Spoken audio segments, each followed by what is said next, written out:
Okay, let's start off with some forward and back running. So you start here, you're running forward and running back.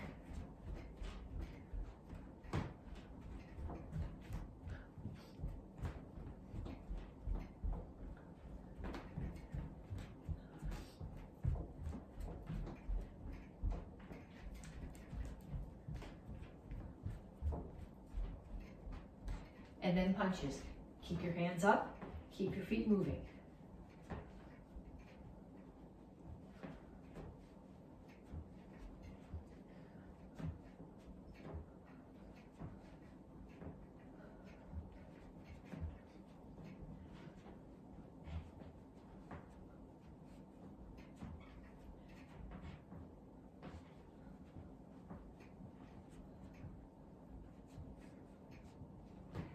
Next one is shuffle.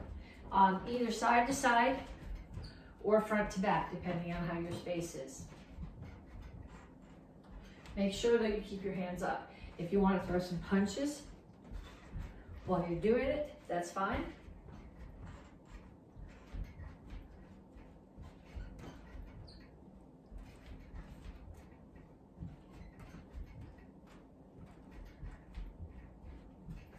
And knees.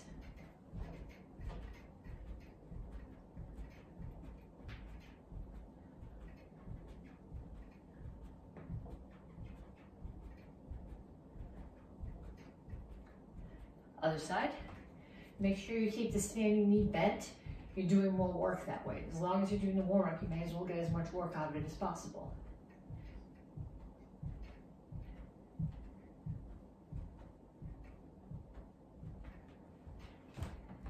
And ladder steps.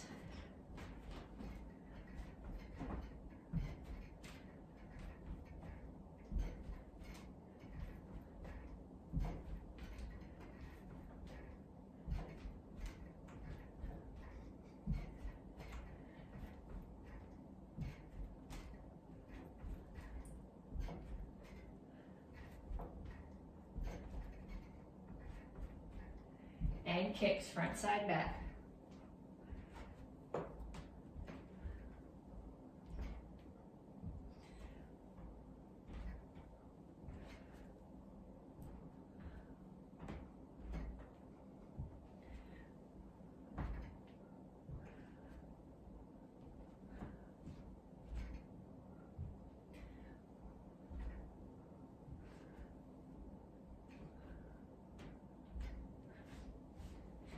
Okay, check your pulse.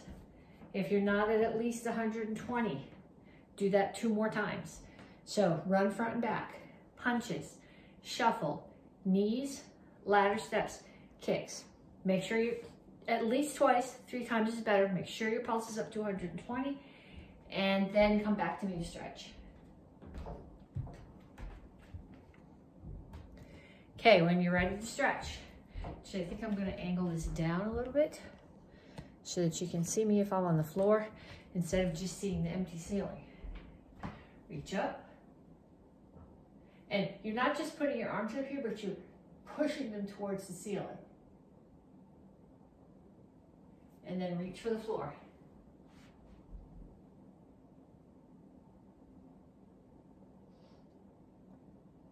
Over to one side, grab your ankle, pull your chest to your knee. Keep your chin up. And down in the side stretch. You want to have both heels on the floor here. Well, you might not want to have both heels on the floor, but I want you to have both heels on the floor. Turn, stretch your hip flexor.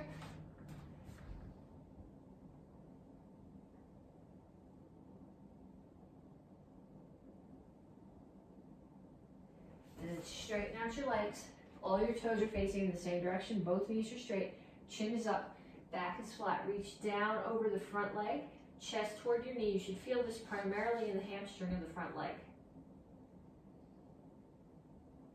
Come to the center. Toes straight forward. Push your knees out. Other side. Grab your ankle.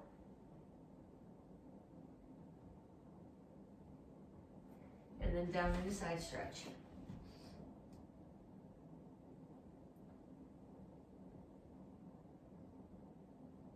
turn, stretch your hip flexor.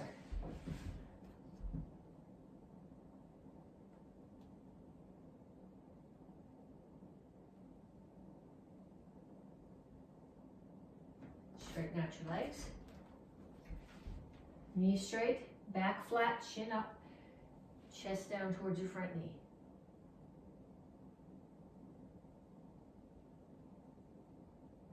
Have a seat. Put the bottoms of your feet together. Okay, if you can put the bottoms of your feet together and still keep your back flat here, not rounded like that, go ahead and put both hands on your knees. If when you let go, it rounds your back, take one elbow or one arm, tuck it there to force your back straight, and just use your hand to pulse one knee down.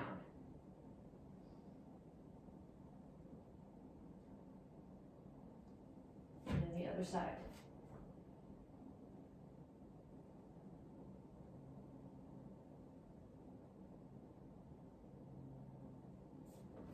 Okay, put one foot out. Pull the other foot across.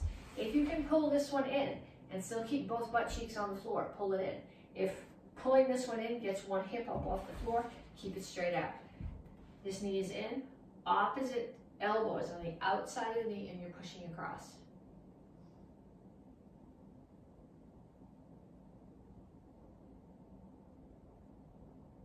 And then same thing on the other side.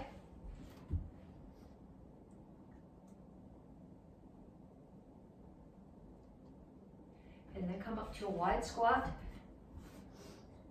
heels on the floor. Put your elbows inside your knees, push your knees out, and rock back and forth.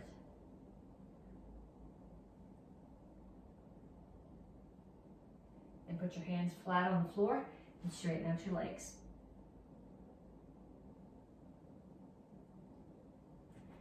Okay, I'm going to show you 3 exercises.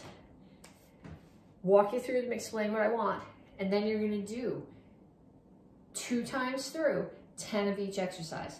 So the first one is inchworm push-ups. When you do inchworm push-ups, you start here, you put your hands down on the floor, you walk them out. Okay, you can either stay here on your toes or drop to your knees. In either case, your back is flat. So none of this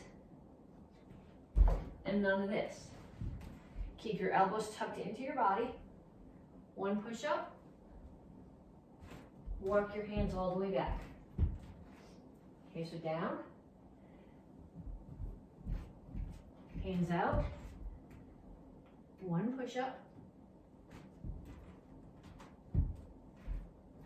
and all the way back. Okay, those are called inchworm push-ups because you're doing like an inchworm.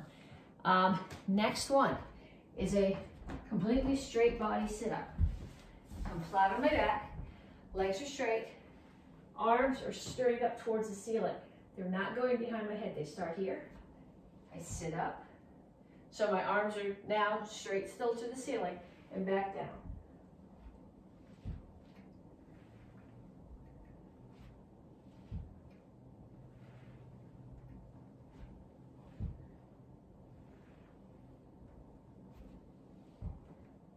Okay, then we've got one more. The last one is a squat and lunge. So when you do a squat, you want your feet, people will tell you shoulder width apart. My shoulders are only about that wide apart. That's way too narrow for me to squat. It's got more to do with how long your legs are and how flexible they are.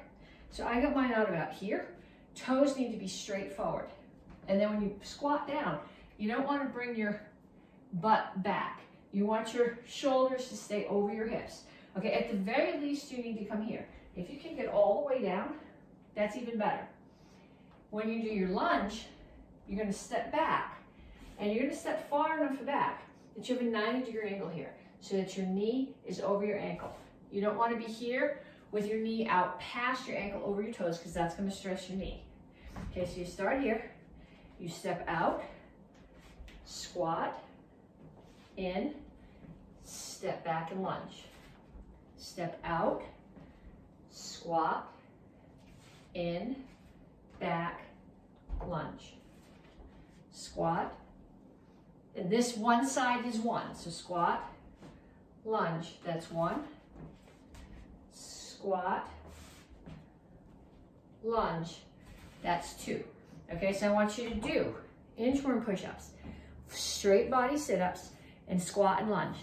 10 of each, 10 sets, and then come back to me and we're gonna work on the lesson for the week. Okay, this month we're working on accuracy.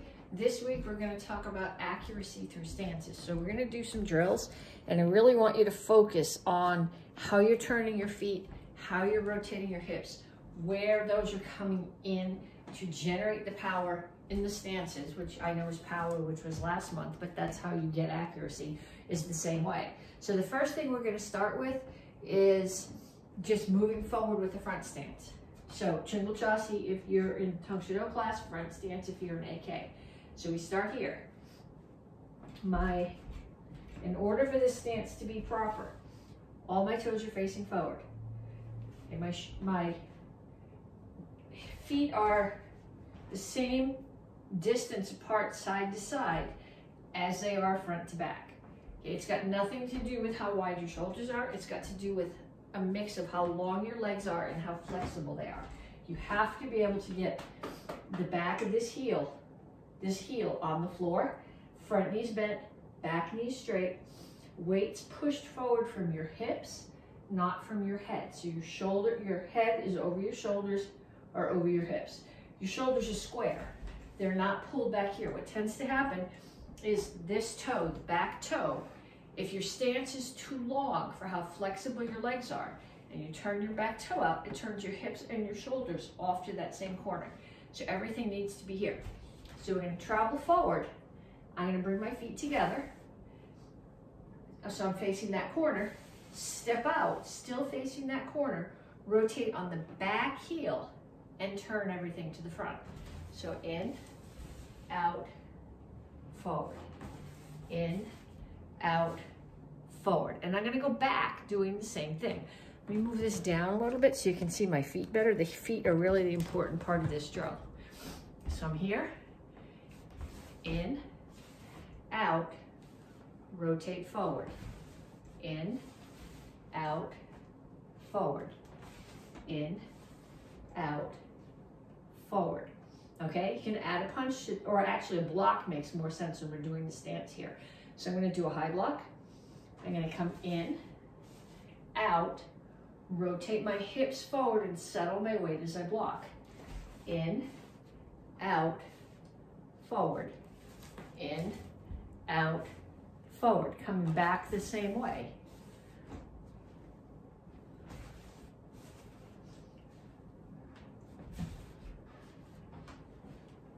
Okay, so if you're thinking, that's power, we did power last month. Yes, it was power. And we did do power last month. But it all ties together. None of those things stand on their own. Okay, the next one that we're gonna do is it's a rear leaning stance, but we're gonna go front stance to rear leaning stance. And this is a Tang Soo Do form, but then we're gonna do another drill and tie it into one of the AK forms. Okay, so when I do a regular cat stance, whether I'm doing this in Tang Soo Do or AK, I got 70% of my weight here, 30% here. This heel is off the floor. I'm in a straight line here, shoulder, hip, knee, ankle, all in a straight line. A rear leaning stance is not a straight line here. I got 60% of my weight here, 40 here. The heel is touching the floor, but there's no weight on the heel. So I get to that by starting in Sokoru Chassi, which is a toes out horse stance. I'm gonna turn this foot in that direction and then shift my weight back a little bit, just enough to get the weight off that heel. Okay, so what we're gonna do is we're gonna transition from the front stance that we just did in the last drill to this rear leaning stance. Okay, so we're gonna start here. I'm in a front stance. Okay, if I start here and I come here, this is not a rear leaning stance. I start here. My feet are the same distance side to side as they are front to back. I have to drag it here to make the rear leaning stance. So 1, 2, 3, 4, 5. And the other leg I'll do in the other orientation so you can see better how my stance is. 1, 2, 3, 4, 5. So I'm in the rear leaning stance. If I pull my heel in, my feet are like at a 90-degree angle, heels together. Okay, and then the other thing that we're gonna do related to this is a reverse bow stance, which is from AK, but it's concepts regardless of what style you're practicing. Okay, so when I do a bow stance, I'm gonna start here, feet are side by each like this, and I'm gonna pull one back. Then I'm gonna take this foot and rotate, leave my toe where it is and rotate the heel out a little bit. Take this one, leave the heel where it is, rotate the toe out a little bit. Bend my front knee. Okay, if I'm looking that way, it's a forward bow. If I turn and look the other way, it's a reverse bow. So here, forward bow, reverse bow. Now in the Tang Soo Do stances, you want your front toe facing straight forward. Tang Soo Do, my opponent is far enough away from me that I could reach them with a kick. So my knee is not as much at risk. In Kempo, my opponent is much closer to me, so by having this foot turned in a little bit, if I get kicked here, I can drop this knee. Or if they drop their weight on my knee, I can drop right to here, and my knee is less likely to be injured. Okay, so we're gonna start here, and we're gonna start in our reverse bow stance, and we're going to step back. I don't have enough room to do it again. I'm gonna do it this way so you can see. I'm here, reverse bow, can you see? Step back, reverse bow, step back, reverse bow. Okay, now I'm gonna turn that to a forward bow. Look, this way, now it's reverse bow again. Reverse bow, reverse bow. Okay, so I want you to do all 3 of those drills, back and forth at least a half a dozen times. Okay, Karate Kids, this cycle, beginners are doing action karate form 4, intermediates doing action karate form 8, and advanced is doing the bow form.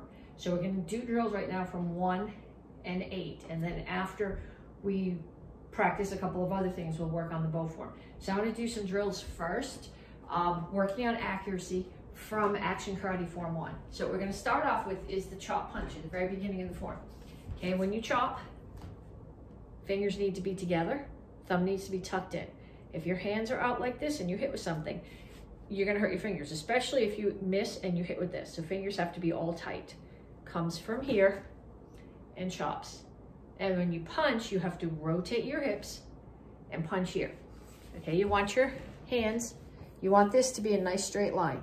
You don't want it to be turned this way. I can't even turn it up, mine doesn't bend, or turn down here. But you want straight line here and straight line here, if you can see that, so that you're hitting with these first 2 knuckles. And back when you're a little dragon, you learned twist and punch. So I'm gonna start here in my guard stance. I'm gonna rotate my hips away a little bit so I can rotate part way in on the chop and the rest of the way in on the punch. So 1, 2, 3, 4, 5, 6, 7, 8, 9, 10.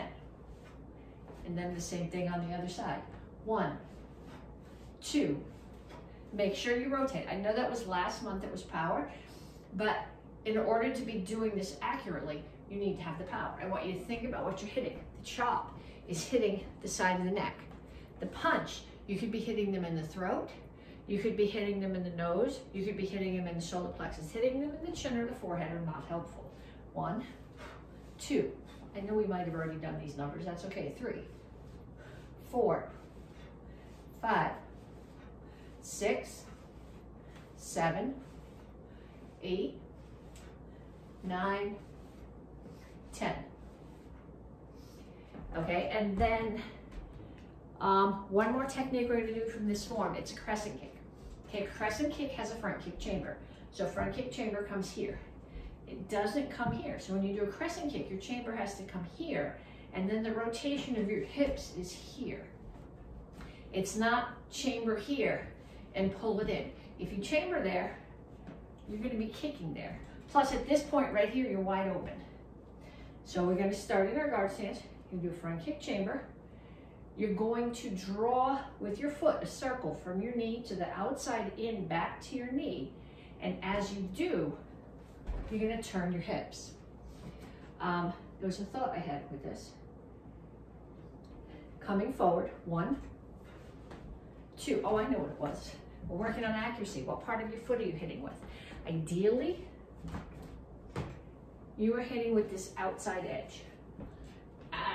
My ankles are pretty flexible, and they're still not enough to get it around to hit with that outside edge of my foot. So I'm hitting with the whole bottom of my foot, especially since most of the all the classes I teach live right now are outside. So with boots on, there's no way that's turning.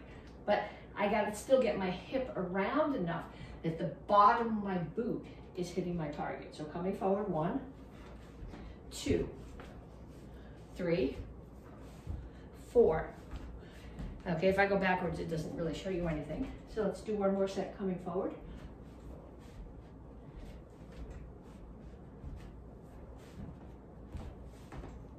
Okay, so what you would like to do now is get someone to hold a piece of paper for you. Okay, have them hold it in this orientation. And I know that I can hold it and kick it myself. Okay, so that you're gonna travel and kick the paper with the bottom of your foot, just like, or with the outside blade if you can get your hand turned over that far. Okay, then from Action Karate Form 8, Action Karate Form 8 starts with a side kick. So now when you do your front kick or your crescent kick, has a front kick chamber, which is here. The side kick chamber, if I'm kicking there, is here. So to start, my knee is chambered 90 degrees off of where I'm going to kick. And then I'm going to turn my standing foot and bring my knee up so that my knee is still facing 90 degrees off of where I'm going to kick, but my butt and my heel are facing the target. Okay, hold on to something if you need to. Let's do 5 of those on each side. 1, 2, 3, 4, 5. Okay, on this next set, watch my standing foot. 1, 2, 3, 4, 5. Okay, so now in Action Karate Form 8, the kick is the first move, and it's followed up with some strikes. So what needs to happen is you can't kick, well, you can never just kick and land without a rechamber. But what you're going to do here in Action Karate Form 8, you're going to chamber here, you're going to kick, rechamber, and step back so you're in a front stance facing that way, so you can turn to front stance. Okay, so here, 1, 2, 3,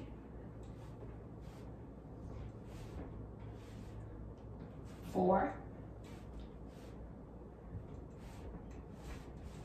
5. Okay, I'll do the other leg facing the other way in case it's easier for you to follow along with me this way. 1, 2,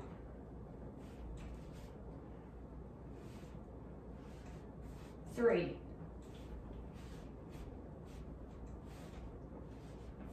4, 5. Okay, then get somebody to offer you a target. Same thing. They're gonna hold the target out here, kick, rechamber, turn, punch the target. So what's gonna happen is if you rechamber and land here, you're not gonna have the width of your stance to throw the punch. So I want you to up, kick, in, back, turn, and punch the target. 5 on each side. And then we're gonna practice some hammers. When you do a hammer, it's exactly what it sounds like. It's a hammer fist. Okay, so, but rotation is what drives it. So I start here, and I'm gonna rotate my hips on the first one and rotate them way in on the second one. So 1, 2, 3, 4, 5. And then the same thing on the other side. 1, 2. See on the second one, my hips are rotated. All the way in, I'm square to my target. 3, 4, 5. Okay, then I want you to find a spot. Either set up your phone in front of you so you can videotape yourself doing this, or stand in front of a mirror. And then do these 2 strikes. Here, and then here. And make sure when you do the second one, you're in a solid front stance. Okay, all your toes are facing forward, hips are square to the front, shoulders are square to the front. Okay, not here or here or here. Everything needs to be square. So 5 more on each side in front of either the video camera or a mirror. Okay, we're gonna work on some break falls. They don't have rugs in my house. People with allergies shouldn't have rugs in their house. I have lots of wooden floors. Some of them have little bamboo mats. Bamboo mats are not nice to break fall on either. So I have this double layer of mat. It's a 6-foot square yoga mat. I got it from Amazon. If you're curious, I've had it a long time. If you're curious, send me a message and I'll see if I can still find the link. And I'm gonna start here. I'm actually gonna start in this direction so you can see what I'm doing. When you do a break fall, okay, the whole point of a break fall is not to split your head open on the pavement. This is particularly important at this time of year when the whole world is a sheet of ice. Okay, so what you're gonna do is you're gonna tuck your chin. You're gonna grab your knees, pull your knees into your chest. I think I have enough room to do this. And you're just gonna roll up and down. Okay, I'm only rolling back as far as my shoulder blades and back up. My head is never hitting the floor. Okay, so if you're in the kids class, or you took kids class, or you listened to me teach the kids class at some point, you know the answer to the next 3 questions. Okay, the first question is, when you do a back break fall, what hits the floor first? Answer is butt. Next question is, what hits the floor next? It's hands. And then the other question is, when does your head hit? And the answer to that is never. Okay, so we're gonna start here. We'll start sitting, so your butt's already gonna be on the floor. I'm gonna start, when you do break fall, actually, we're gonna backtrack a little bit. Start like this, put your hands palms down on the floor, hit the floor. Actually, come over here on the wooden floor and put your hands down and hit palms down on the floor. Okay, that's not really offensive. Now turn them the other way so your knuckles are down ahead. Okay, imagine doing that from 5 feet up onto the pavement. That's going to hurt. That's why your palms always hit the floor when you do break fall, not the back of your knuckles. Okay, so I'm gonna start here. My chin is tucked, so my butt's already on the floor. As my back hits, then my hands hit, my head never hits. So it's actually butt, back, hands. So butt, back, hands. Okay, the other thing you want to do with your hands is you want them to hit down here, near your hips. You don't want them to hit here, or worse, up here, because that's going to injure your shoulders, which is probably not as bad as injuring your head, I guess, but it still might do. So we start here, butt, back, hands. Then you're going to get a little bit taller. Butt, back, hands. Okay? Then once you've done that, I want you to stand all the way up. And some of you are going, oh my God, I don't want to do this. You're not going timber straight back. Your butt's still hitting first. Okay, so I'm going to turn this sideways so you can see what I'm doing. I don't want to hit my head on the bricks either, or even hit my hand on the bricks. That would hurt. Okay, so I'm going to start here. I'm here. My butt still hits first, then my back, then my hands. Butt, back, hands. Okay, now I have done this walking across the parking lot at the karate school with my cup of coffee in my hand, and have managed to break fall and not spill my coffee, or not spill more than a couple drops at the top. Okay, if your foot goes out from under you with the ice, it's not going to be so pretty as what we just did, butt, back, hands. But if you've done this 1,000 times,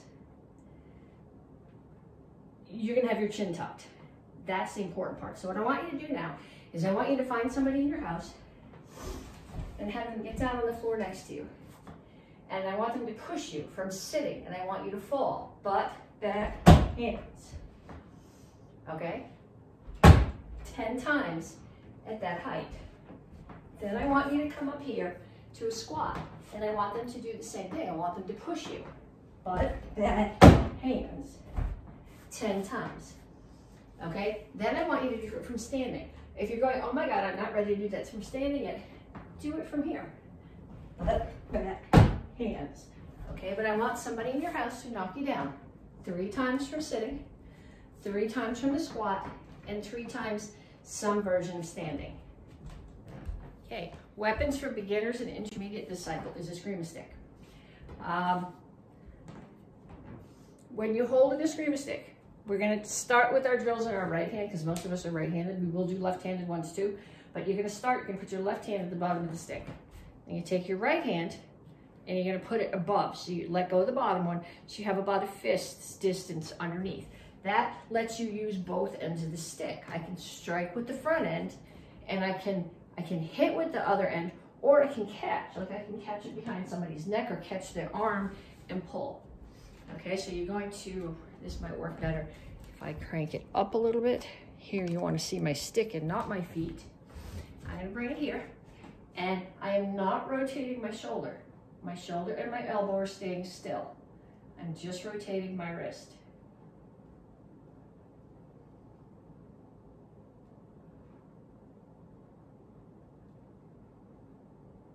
And put it in the other hand.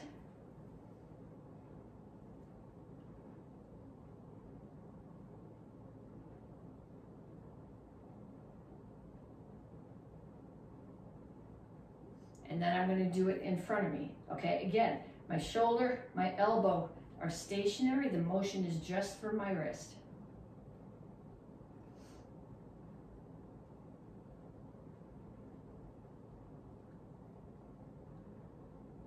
Same with the other side.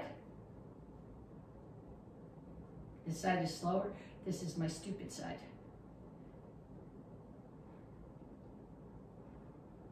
What you're going to find is, for most of you guys, things in your smart side are going to work really well. When you put both hands, your stupid side will follow along your smart side, but when you put it just in your stupid hand, it's not going to go nearly as well. Okay, so what I want you to do now is, if you can get somebody in your house to hold a stick out for you like this, this drill is ideal if someone else is holding the stick, but it works even if they're not. So I'm going to hold my stick out.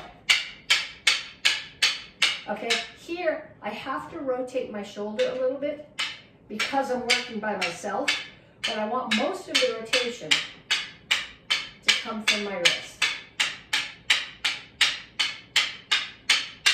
Okay, same thing with the other hand. I don't know if I'm smart, my hands are smart enough to do it on this side. Yeah, my left hand is really stupid.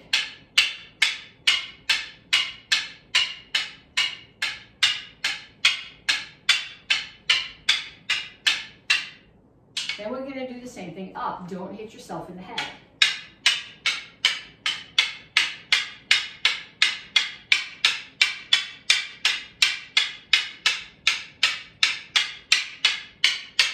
And the same on the other side. Like I said, stupid side.